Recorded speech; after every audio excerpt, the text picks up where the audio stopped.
What is up, guys? This is Sound Alchemist here with Gersh1. We're back at it to answer your questions in another episode of For the Greater WAAAGH! This is a video series where we answer the questions left by you, the viewer. If you have a question for us, simply comment down below. Put question in front of your question because we get to those questions first. And that is what Renegade Pizza Guy did. He asks, is the machine spirit an actual thing? Is there an actual entity inhabiting the technology and occasionally throwing hissy fits? Or is it equivalent to not understanding earthquakes and thinking the ground god is angry? So, for the longest time, and I know I've answered this in the past, but I want to answer it again because there's new insight to the actual Warhammer 40K universe that has come in. I've been listening to the audiobook of Inquisitor Eisenhorn, I think it is, and in it, they talk about the Omnissiah for a little bit, just like a brief, maybe paragraph. But for the longest time, I used to think that, no, the Omnissiah is not an actual thing. He's not an actual god. It's just, like you said, people not understanding how something works and saying that there's some type of entity that controls it. Much like early humans and even some modern religions. But then, through the worship of the Omnissiah, something in the warp has coalesced to create some type of entity, but it's not as powerful as... like the Chaos Gods, that kind of thing. Yeah, but... and there's a part of me that wants to continue believing that, but then there's another part that was introduced to the idea that back when humanity was during the Dark Age of technology, this was pre-psychers, but psychic abilities were still around in humans. They weren't just like outright, or they weren't like open and like as powerful. But in the story, it talks about some type of machine that was imprinted by a psychic being from another race. So then that led me to believe that maybe in the Dark Age of technology, when humanity was creating all these STCs and all these different machines that still exist in 40K today, but nobody understands how they work, they somehow imprinted their own psychic being into these creations. Much like you creating your army. When you're painting, when you sculpt, customize, when you convert your minis, a part of you is being put into the actual army or into the actual piece that you're painting and creating.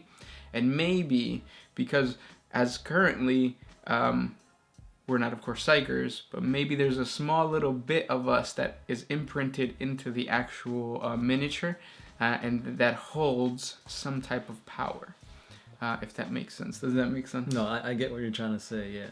And I feel like anybody who works with anything like woodworkers, what is it called, welders, stuff like that, that you work with your hands and stuff, you feel like you put a piece of you inside whatever you're creating, and that might translate to psychic powers that you didn't know you had being pushed into this machine. It's the concept of, I believe it was ancient Greeks. They used to think that anything that has to do with the arts, you would actually be taken over by the god of that art and transferring your essence or your presence into your art, and that's what makes it look good to you, because that piece of yourself is now imprinted into that work of art, and you see like a reflection of yourself in there. You see your own presence in there, and it's like, oh, I like this embodifies this part of me, or this is my sorrow personified in this piece of art. Exactly. And then modern day psychers are seeing that and seeing that imprint of the creator to the machine and saying, yes, there's something there. We're just going to call it the Omnissiah. Right. Yeah. And that's my thoughts. It's a very, very good theory. I like it. It's not just a theory because it has a little bit of backing, like you said, the whole Eisenhorn audiobook. Mm-hmm. Yeah. Next question. This one's by Japanese word 042. Do you think that the Tau have Space Marines in their ranks? Like Space Marines that have abandoned their chapter for the greater good? No. Space Marines are very devout. If they do stray away from the Emperor's side, they're pretty much going to be either Chaos tainted or Renegades. And Renegades fight for themselves, they loot and that kind of stuff. So the only type of Imperium that you'll see in a Tau force would be the WAAAGH, which are planets that have been taken over by the Tau, and now they're basically Imperial Guard Tau soldiers. Yeah. That's not to say, though, that the Space Marines and the Tau haven't fought side by side. There have been alliances, especially against the Tyranids. There's a lot of fan art, and there's some just, like, art from GW that depicts a Tau and a Space Marine, like, firing side by side, but they're fighting either Orcs or Tyranids. Next question comes from Morpheus 28993. How come GW gives the Space Marine so much plot armor? How does a Space Marine defeat Cain? I don't expect a Space Marine to defeat a Primarch, and Cain has to be at least as powerful. I mean, he is the god of war for the Eldar.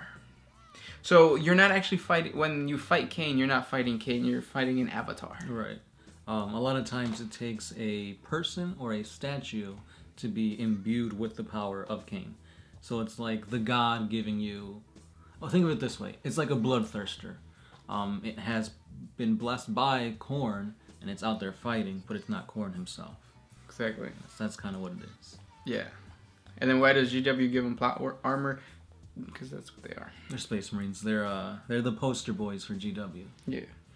Gulisa. When an orc dies, how long does it take until more orcs grow into fighting capacity? If you check out our 40 facts on Orc Part 2, maybe, there's a video, we talk about this, but there's a theorem that says that they come back in a week, I think it is, that they grow within a week. Yeah, check out our 40 facts on Orcs Part 2 or the daily lives of orcs, something like that. It talks about that, but if you kill a unit of orcs, expect a week from now, more orcs will come out and try to fight you. And they're going to be fully grown. Pharaoh orcs, but fully grown. Next question comes from Brother Argomatus. We know about famous warriors, primarchs, dreadnoughts, etc. Is there any real famous admirals in the universe, like someone who destroyed 200 orc cruisers with a battleship, etc., etc.? Commanders, there's famous commanders, but I don't think admirals that I know off the top of my head. Yeah, I mean, most likely there are. They just get overshadowed by all the big guys. Yeah. It's like, oh, you killed 200 ships. Look at, Yarrick. He's fought the orcs for, a bunch of years. Yeah, but as far as admirals, maybe if you read up on Battlefleet Gothic, they'll tell you some stuff. Right. I can look it up, because we are doing 40 facts on cruisers right now. So I'll see if there's lore on an individual admiral. This one is once again by Gulisa. Where do all the original biomass comes from that the Tyranids use? I understand that they conquer planets and use that biomass, but where do they get the troops to take those planets in the first place? We answered this, I think, last week, and they got it from the galaxy that they came from before. Right. Because it's kind of been hinted or theorized that Tyranids came from a different galaxy, and it's their tendrils that are like making their way to our Milky Way galaxy. So what drove them here? That still remains a question. But yeah, they've had previous, I guess, other galactical biomass to work on. Like if you want an answer now. Yeah. Next question comes from KGB 85MD. Is there any traitor Black Templars? Doubt it. Yeah, they're very, very devout. They're very, what's the word? Zealot. Yeah. You could do fan lore to that, though, but it's very doubtful. And the reason that you could do the fan art, or the reason you could do the fan lore and make it believable is because the Black Templars are huge. Yes, I think it's the largest Space Marine company or chapter. It rivals the Space Wolves. But something, that many Space Marines, corruption has to happen. Maybe.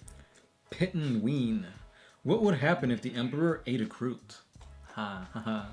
See what you did there? He would die. It'd be too much unpsychic powers and he'll just explode. Implode, actually. He'll get Ebola. Because he doesn't know the way. Mandalore the Hunter. Hey fam. Who do you think would have made a better War Master if Horus had not been picked or found? Definitely Magnus. Well, no, I guess because he had other plans for Magnus. Magnus was originally going to sit on the Golden Throne. So then Sanguinius. Yeah. I agree. I thought you were going to say Gilliman. I was, but then I thought about it. I was like, no, because like Horus and Sanguinius were like brothers, and they fought. They're all bros. No, but like they were like bros. Bros.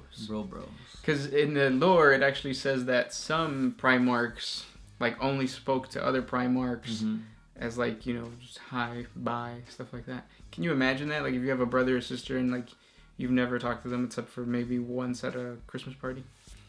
I mean, it happens. It's just, yeah. It's weird. Next question comes from Mr. Neutral01. If you took a pure melee or horde on tabletop and bum rushed the enemy, how would it go, considering they seem to be a melee-focused race? That's actually the most beneficial tactic you could use in 8th edition. Spam orc hordes, and usually you'll come out on top. Yeah, and the reason for that is because of the amount of wounds that you... Like, if you have a gun that does multiple wounds... They're doing multiple wounds on one guy. Yeah, so that gun's pointless. And you paid, like, you know, 150 for a big-ass gun or something like that. Even though... So what's a good horde killer in terms of, like, weapons? Like, flamers are okay, but you gotta get up close. Yeah. And by then, it's like, okay, they're charging you. I don't think there's anything. Play 7th edition and use blast templates. Yeah. No, but for the Tau, is there anything that like can destroy a horde charging at you? I don't know. I haven't played Tau in 8th edition, waiting for their codex to drop. But I think the only tactic to fight against hordes is to bring your own hordes, because then you got that many guns firing, and even if there's no AP on the gun, as long as you have a bunch of shots going at them, you know, that might do something. Last question. This one is by One Lazy Gamer. Do you guys think that GW will ever bring back the 5th Chaos God, Malice? Or do you think they'll completely just scrap the idea, like if it never happened? They're not going to bring it back, no. Yeah, I don't see them hinting at it. I don't see them doing it. They've already established the lore for these 4 Chaos Gods. And if anything, they need to focus on Slaanesh. Like, they've done a bunch of stuff for Khorne. You've got the new Thousand Sons book, which kind of has to do with Tzeentch. Nurgle just had a bunch of models, a bunch of new information on that coming out, but they haven't said anything about Slaanesh, really. So, focus on Slaanesh, then maybe we can talk about Malice. Exactly. And those were the questions for today. If you guys have more questions, just comment down below. That's right. We get to these a few times a week, so if we didn't get to your question today, check out tomorrow, the day before, the day after. We might get to it then. We have a Patreon exclusive for the Greater Wall, so if you're tired of commenting and your questions for some reason doesn't get answered, jump on over to Patreon. A simple $1 a month will guarantee that you get your question answered, and you get 4 extra videos a month. That's right, guys. So check out Patreon, and then perhaps you'll get your answer there. This was Gershwan, the Sound Alchemist, and we're out of here.